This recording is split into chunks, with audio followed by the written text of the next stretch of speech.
Энэ за асуулт асуучаа. За би одоо нэг тойрогтойгоо холбоотой асуудлыг байнга орон дээр ярих гэж бодож байна. Солонгоныг 2 хороолог гэдэг төсөл явуулж байгаа шүү дээ. Сангийн төсвөө санхүүжиж байгаа. Тэр төсвийн санхүүжилтэнд 2025-26 онд хэдэн тэрбум төгрөг тавьж байгаа вэ? Нэгдүгürt энийг бас хэлж өгөөч. Хоёрт 7 дугаар сард одоо төсвөд санал авахд би ан үйлдвэрлэлт хэрэгтэй байгаа хамгийн хэрэгцээтэй байгаа улсын сургууль цэцэрлэгийн тоог гаргаад байршлыг заагаад ингээд сангийн яамд явуулсан. Эннээс суусна уу? Суугаагүй бол яагаад суугаагүй вэ? Зарим аймаг 4-т 2-3-аас суудсан байлээ. Хинтэн суулгаад хинтэн суулгаагүй вэ? За энийг хариулж өгөөрэй.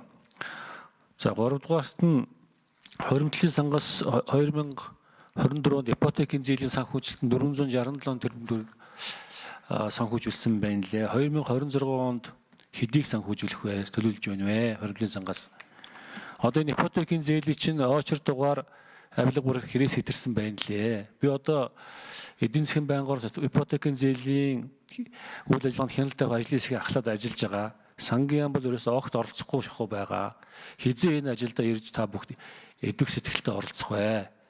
Ирэх жил ипотекийн зээлийн санхүүжилтийн дүнг харж байгаад бид нар ипотекийн зээлийн цоо шинэ бодлого гаргахгүй бол арилжааны банкуд зөвхөн өөрийнхөө одоо санхүүжилж байгаа барилгаас зээл авах гэж шахдаг. Авсан нөхцөл зээл өгөх гэж шахдаг. Эсвэл одоо янз бүрийн очир дугаар урагшлуулахын тулд мөнгө төгрөг авдаг гэсэн олон гомдлууд ирж байна.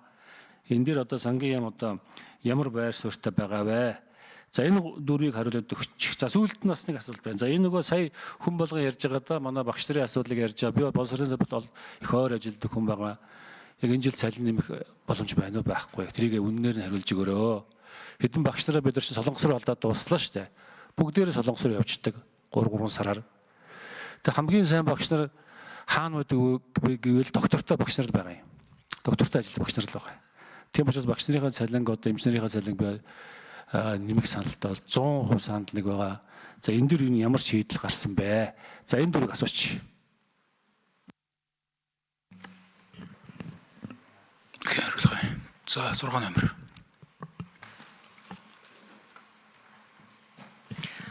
Гишүүний асуултанд хариулъя. Сангийн амтлагын жаргал Солонгосын Экзим банкны нэг хөнгөлөлтөө зээлэр хаан улдврын яармагт бол 5,000 айлын орон солон 1-2 төсөл хэрэгжиж байгаа.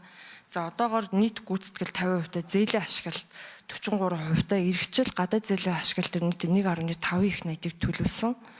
За энэ дотор яг солон 1-2-той холбоотой ашиглалтын хэмжээг 70 тэрбумаар тусгасан байна.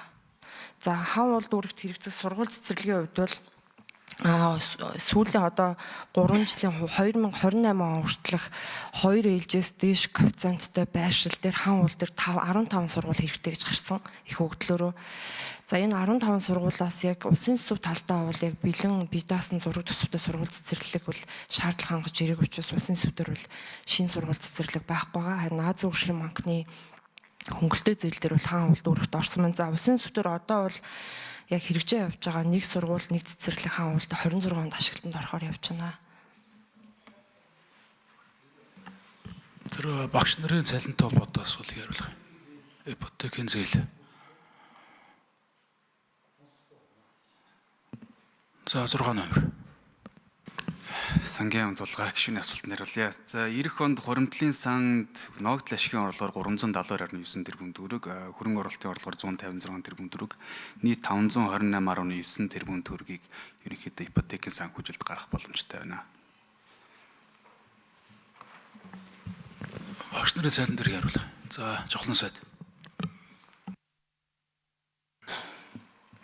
За алдаж жохлон гишүүний асуултанд хариулъя.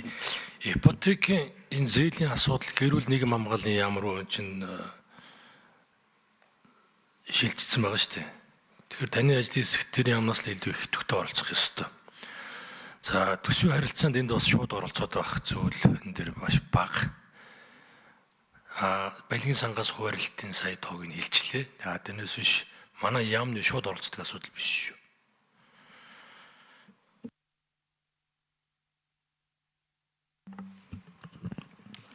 Багш нарын цалин гэдэг асуулт. Жохлон сайд микрофон.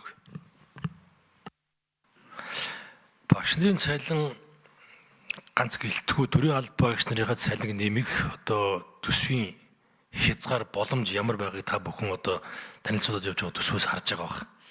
Тэгэхээр одоо нэгэнт эсвэ их орол дээр өргөн барьцсан байгаа учраас нөгөө яриад байгаа 200 хуулиар яаж төсөв нэмж одоо хуваарлсан байдгүй. Энийг бүгдээрээ нэг эргэж харцгаая. Бид жигсаалтаа хөргүүлсэн байгаа улсын хурал дээр. За тийм учраас одоо тийм бодлогын орон зай байхгүй ийм хүнд үед бид тэр олон хуулиудыг эренблэх зайлшгүй шаардлагатай. Тийм тэгжээж тэндээс орон зай гарна. Тэрээс одоо засгийн газар шууд энэ дээр оролдоод ах боломж хязгаар бол маш бага шүү дээ. Тэгээд дээрэс нь одоо 5 дахь өдөр төсвийн 2 дугаар хилцүүлэг болно. За хэрвээ энэ дээр одоо янз бүрийн попороод алдагдлгүй төсөв өдргээд буцаах юм бол 1.3 их нэтээр хөрөнгө оруулалт маань буураад бүр төсвийн одоо энэ бодлогын ямар ч орон зай үлдэхгүй маш хүнд байдалд ороход ийм л байгаа.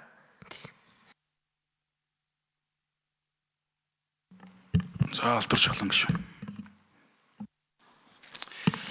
За Солонгоны хоёр хороолын жавхлан сайд бүр анхааралтай авчмаар байгаа. Энэ бол ерөөс яг юм шиг болж байгаа. Би зориуд асуугаад байдаг нь энэ ерөөс ямар сургуулгүй баригдаж байгаа. Тийм учраас би энэ удаагийн төсвийн ажлын хэсэгт өөрөө ороод энэ он санхүү, эх он санхүүжих дүн дээр нь одоо хаалт тавина шүү. Энэ барилга ашиглалтанд орох юм бол 5,000 хүүхэд огт сургуулгүй газар орох нэ.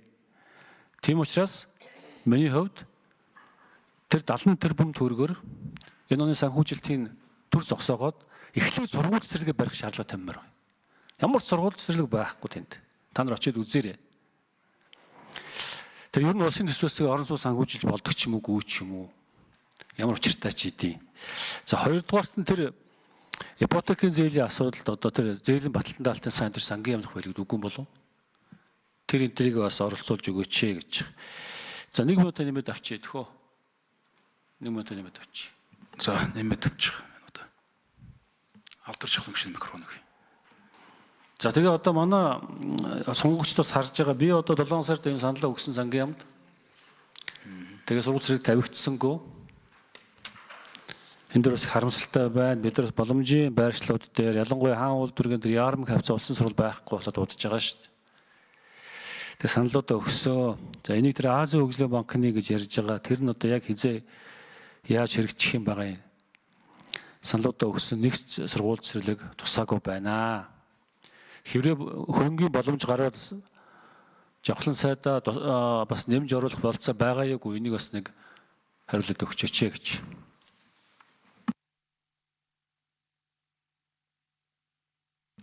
Асуулт асуу та санал хэлв. Үг хэлсэн үү? За. За баярлалаа гişүн.